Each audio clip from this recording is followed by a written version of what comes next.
이보다 더한 사랑이 있을까요? 라는 제목으로 신년 메시지를 여러분들과 함께 나누고 싶습니다. 여러분 영상을 보면서 혹시 어떤 마음과 생각이 드셨습니까? 작년 한 해를 돌아보면 아마도 후회도 많고 아쉬움도 많이 있었을 것입니다.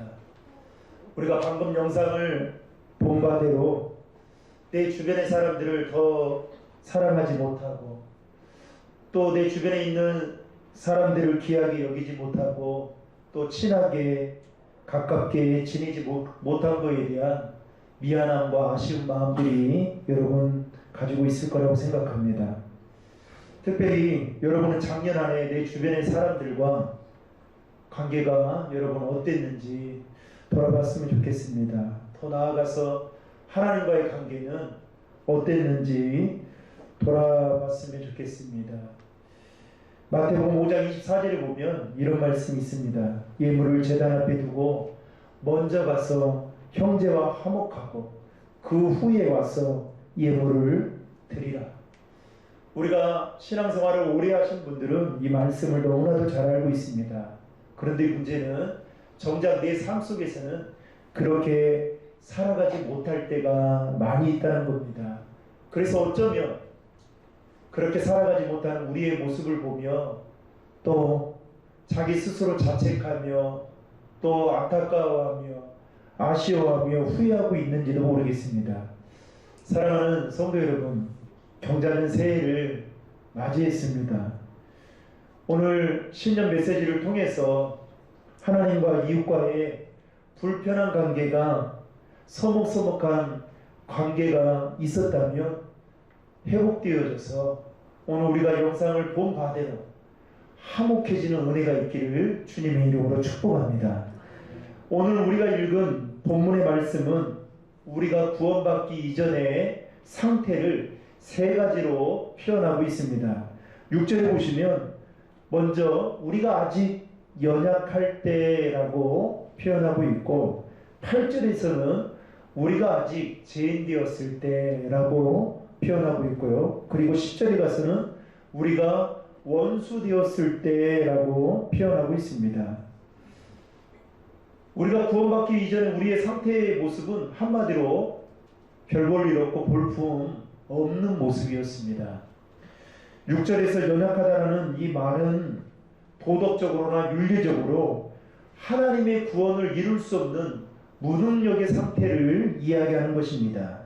다시 말하면 우리가 구원을 얻기 위해서는 아무리 율법을 철저히 지킨다고 해도 우리 스스로는 율법으로는 절대 구원을 이룰 수 없다. 이게 연약하다라는 이 말 안에 담겨져 있는 의미입니다. 그리고 8절에 가서는 우리를 죄인이라고 칭하고 있죠. 다시 말하면 예수 그리스도의 십자가의 은혜로 구원을 받기 이전까지는 우리가 죄인이었다는 것입니다. 그래서 여러분, 죄인은 아무리 발버둥을 쳐도 죄의 늪에 빠져 살 수밖에 없기 때문에 죄의 굴레에서 벗어날 수 없는 게 바로 죄인의 삶인 것이죠. 그만큼 타락한 존재라는 것을 이야기하고 있습니다. 그리고 10절에 가서는 스스로 구원을 이룰 수 없을 뿐만 아니라 완전히 타락해서 죄의 굴레에서 벗어날 수 없는 우리 인간의 모습이 바로 하나님과 원수가 되었다라고 이렇게 선언하고 있습니다. 정리하자면 이런 겁니다. 우리는 구원받기 이전에 하나님과 원수된 자들이었고 또 아무리 우리가 율법을 지킨다 할지라도 우리 스스로는 구원에 이룰 수 없는 죄의 굴레에서 벗어나지 못해서 영원히 죄의 늪에 빠져 살아갈 수밖에 없는 죄인인 우리라는 것을 오늘 사도 바울은 이야기하고 있는 것입니다. 그런데 여러분, 하나님이 그런 우리를 사랑하셨습니다. 우리를 사랑하셔서 독생자 예수님을 이 땅에 보내주셨고 그 예수님께서 십자가의 죽으심으로 우리가 구원을 얻게 된 것입니다. 예수님께서 십자가의 그 죽으심은 우리를 향한 하나님의 사랑을 분명하게 보여주었던 사건이었습니다. 그야말로 충격적이었죠. 특별히 8절에서 보시면 그리스도께서 우리를 위하여 죽으심으로 우리에 대한 자기의 사랑을 확증하셨다라고 이야기하고 있는데요. 여기서 확증한다는 말은 확실하게 증거로 보여주셨다라는 의미가 담겨져 있는 겁니다. 무엇을 통해서요? 십자가를 통해서 보여주셨다는 것입니다. 여러분, 누가 나한테 와서 사랑합니다, 사랑합니다. 여러분 수천 마디, 수만 마디 말을 해보십시오. 믿는가? 행동으로 보여줘야 되지 않겠습니까? 그래서 진짜 사랑하고 있구나라는 행동을 보여줘야 그렇게 말하는 것을 믿는 거잖아요. 여러분 마찬가지입니다. 예수님 우리에게 성경을 통해서 사랑한다는 말을 너무나도 많이 하셨습니다. 그런데 말로 끝난 것이 아니라 예수 그리스도의 십자가의 사건을 통해서 우리에게 사랑한다는 것을 확실하게 보여주셨다는 것입니다.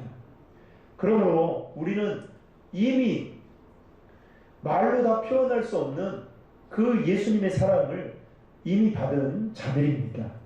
그 사랑에 힘입어 우리는 죄인이었던 우리는 이제는 하나님의 백성이 되고 하나님의 자녀가 되었던 것입니다. 그래서 오늘 본문 10절에 보시면 구원받은 우리를 가리켜 뭐라고 이야기를 하냐면 화목하게 된 자다라고 이렇게 말씀하고 있습니다. 화목하게 되었다라는 이 말은 화해했다. 더 깊은 구체적인 뜻은 본래의 상태로 회복되었다라는 말이 이 안에 담겨져 있습니다. 자, 그렇다면 우리의 본래의 상태는 어떤 상태였을까요? 어떤 모습이었을까요? 창세기 1장부터 3장에 보시면 하나님이 인간이 하나님께 죄를 지어 하나님과 원수되기 이전의 상태를 이야기합니다. 다시 말하면 인간은 하나님의 형상대로 지음을 받게 되었죠. 그리고 나서 죄를 짓고 하나님과 원수가 되기 이전까지는 하나님과 우리와의 관계는 정말 화목한 관계였습니다. 그런데 아담과 하와가 죄를 짓고 난 이후에 우리의 에덴 동산에서 쫓겨나게 되고 그리고 범죄한 인간은 그때부터 끊임없이 죄와 유혹에 시달려야만 되고 그 죄로 인한 혹독한 대가를 치르면서 삶을 살아야만 했던 것입니다. 더욱이 불행한 것은 하나님의 형상대로 지음받은 우리들이 죄를 짓지 않았을 때는 하나님과의 관계가 너무나도 친밀하고 그리고 화목한 관계였는데 이제는 아담과 하와가 죄를 짓고 난 이후부터는 그 친밀한 관계가 화목했던 관계가 깨지고 말게 되었다는 것입니다. 그리고 난 이후부터 인간은 죄의 사슬에 매여 죄의 노예로 고통스러운 삶을 살아야만 됐던 것입니다. 그런데 하나님께서 우리를 사랑하셔서 독생자 예수 그리스도를 이 땅에 보내주셨습니다. 그리고 예수님이 십자가의 죽으심으로 말미암아 하나님과 우리와의 관계를 깨진 관계를 다시금 회복시켜 주셨습니다. 구약시대 때는 인간이 하나님 앞에 나아가기 위해서는 짐승을 가지고 성전에 가서 제물로 제사를 드려야만 하나님을 뵐 수 있었습니다. 그런데 신약시대에 와서는 예수님께서 단 한 번의 제사를 통해서 영원한 제사를 드림으로 말미암아 이제는 더 이상 제사를 드릴 필요가 없어졌던 것입니다. 이처럼 예수 그리스도의 십자가의 그 사건은 죄로 깨어진 우리와 하나님과의 관계를 회복시켜 주실 뿐만 아니라 화해시켜주는 축복의 통로가 되었던 것입니다. 다시 말해서 본래의 상태로 하나님 우리를 창조하신 창조의 상태로 되돌려놓은 여러분 사건이었던 것입니다. 그뿐만 아니라 예수님은 십자가로 우리와 하나님과의 사이를 중보하셨습니다. 그래서 예수 그리스도의 은혜로 말미암아 우리가 하나님과 화목하게 된 자들인 것입니다. 사랑하는 성도 여러분, 우리가 기억해야 할 한 가지 사실이 있습니다. 하나님께서는 우리와 화목하게 지내는 것을 한 번도 후회하지 않으셨다는 것입니다. 때로는 우리가 옛사람의 모습으로 돌아가서 세상을 쫓아간다 할지라도 하나님은 결코 우리를 향한 하나님의 사랑을 철회하지 포기하지 않으신 분이시다는 것입니다. 그뿐만 아니라 예수 그리스도를 통해서 이루어 놓으신 그 화해를 결코 처리하지 않으셨습니다. 그러므로 하나님과 우리 사이에 이루어진 그 화해를 여러분 깨트릴 세력은 어느 누구도 어디에도 없다는 것입니다. 그래서 오늘 본문 11절을 보시면 바울은 이렇게 고백합니다. 이제 우리로 화목하게 하신 우리 주 예수 그리스도로 말미암아 하나님 안에서 또한 즐거워하느니라. 우리가 세상에서 즐겁고 기쁘게 살 수 있는 이유가 바로 11절의 말씀에 나오고 있습니다. 그것은 뭡니까? 하나님과 우리 사이에 화목하게 하신 예수 그리스도로 말미암아 우리 안에 기쁨과 즐거움이 있다는 것입니다. 그래서 우리가 예수님 안에 여러분 거하기만 하면 우리는 하나님께서 주시는 그 기쁨과 즐거움을 누리며 살 수 있는 것입니다. 사랑하는 성도 여러분, 우리를 향한 하나님의 사랑은 예수님의 십자가의 사건을 통해서 분명하게 보여주셨습니다. 그리고 그 십자가의 죽으심은 우리와 하나님과의 깨어진 관계를 다시금 회복시켜 주시고 그리고 화목시켜 주시고 더 나아가서 화해시켜 주심으로 말미암아 하나님은 그러한 관계를 계속해서 저와 여러분들과 또 유지해 가며 살아가기를 원하신다는 것입니다. 어느 목사님께서 주일날 화해에 대한 설교를 하는 도중에 성도들에게 이렇게 말씀했습니다. 여러분 중에 원수가 없는 분은 손을 들어보십시오. 이렇게 말했다고 합니다. 그랬더니 예배당 뒷좌석에 앉은 그 나이 많은 어르신께서 손을 높이 들었어요. 이때 목사님이 이 손 높이 든 그 어르신이 잘못 들은지 알고 목사님이 재차 물었다고 합니다. 어르신, 정말 어르신은 지금까지 살아오면서 미워하는 원수가 없으셨습니까? 그렇게 물으니까 그때 어르신이 목사님께 이렇게 대답했다고 합니다. 목사님, 왜 원수가 없었겠습니까? 원수가 많았는데 이제는 다 죽었습니다. 이렇게 말했다고 합니다.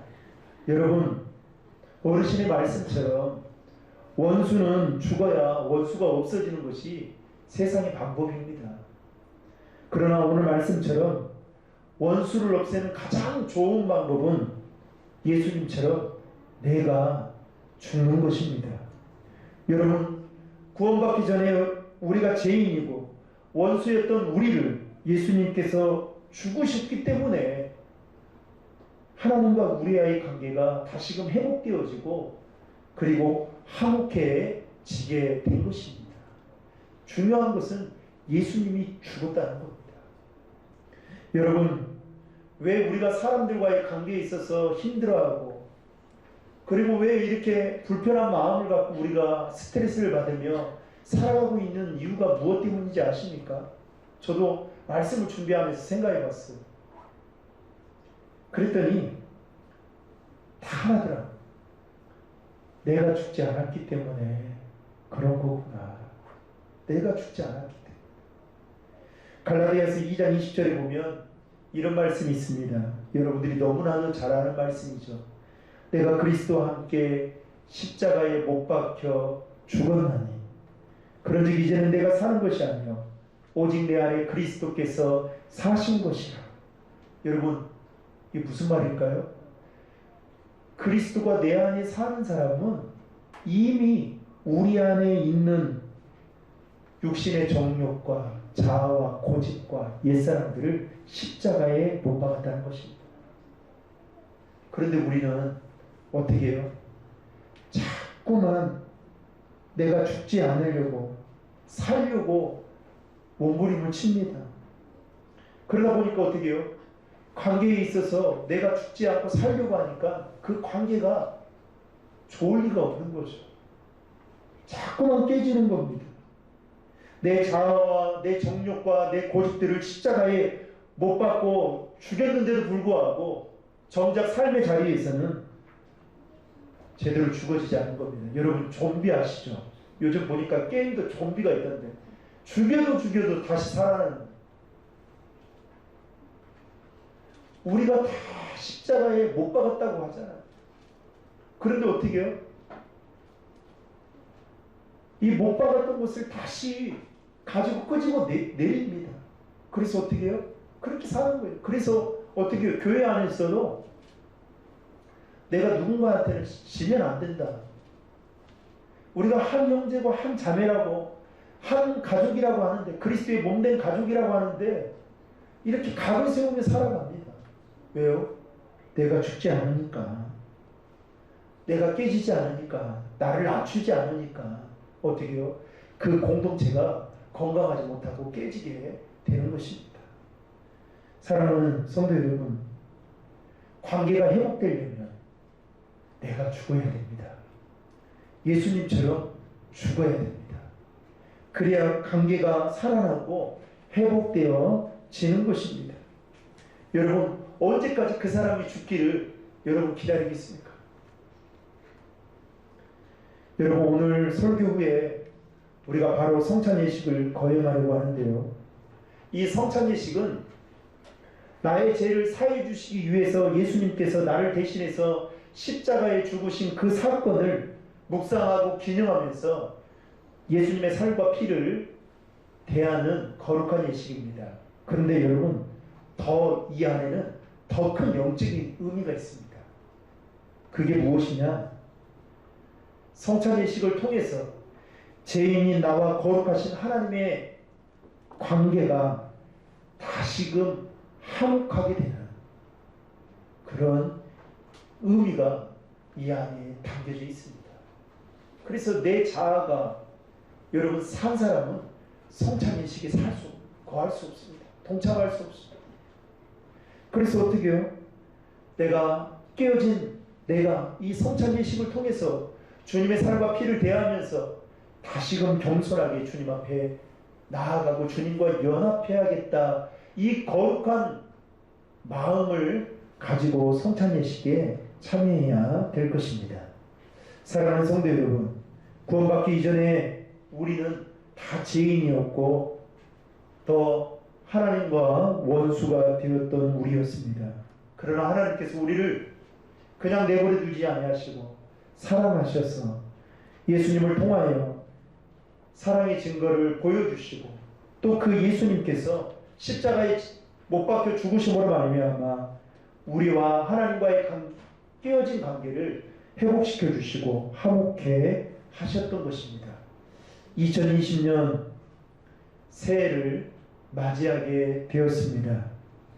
저와 여러분에게 있어서 수직적으로는 하나님과의 관계가 더 화목해지는 귀한 한 해가 되기를 주의 축복합니다. 더 나아가서 수평적으로는 이웃과의 관계에 있어서 더 화목해지는 은혜가 있기를 주의 축복합니다.